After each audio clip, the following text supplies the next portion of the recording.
ফেব্রুয়ারি মাস মানেই হচ্ছে একেবারে মাধ্যমিক এবং তারপরের মাস উচ্চ মাধ্যমিকের সময়। কিন্তু মাধ্যমিক এবং উচ্চ মাধ্যমিকের পর স্ট্রিম চুজ করা, সাবজেক্ট চুজ করা, 12-এর পর ক্যারিয়ার চুজ করা, কারণ জেনারেল লাইনে স্কোপ অনেক কম। এখন সবাই চাইছে একটা প্রফেশনাল কোর্স করতে। এই ধরনের কোর্সগুলো যে আপনার সন্তানের কোন কোর্সটা অ্যাকচুয়াল ভালো হবে এবং সেটা নিয়ে আপনি এগোবেন, সেটা কিন্তু জানা খুব দরকার।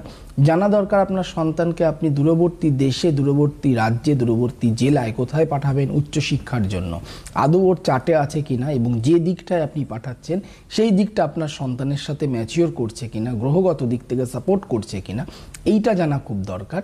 আরেকটা জিনিস যেটা দরকার সেটা হচ্ছে, আমি বলেছিলাম 2026 প্রচুর মানুষের কাজের অফার আসবে। 2026 প্রচুর মানুষের কাজে উন্নতি, প্রমোশন, বা যারা দীর্ঘদিন ধরে দেশের বাইরে যাবার চেষ্টা করছেন তাদের একটা স্কোপ আসবে আফটার এপ্রিল। তাহলে আফটার এপ্রিল আমরা যে তারপরের 8 মাস পাবো 2026-এর জন্য, সেই দৌড়ে নিজেকে প্রস্তুত করার জন্য যে বাধাটা আছে সেই বাধাটা কাটাবার জন্য মোক্ষম টাইম শিবরাত্রি। না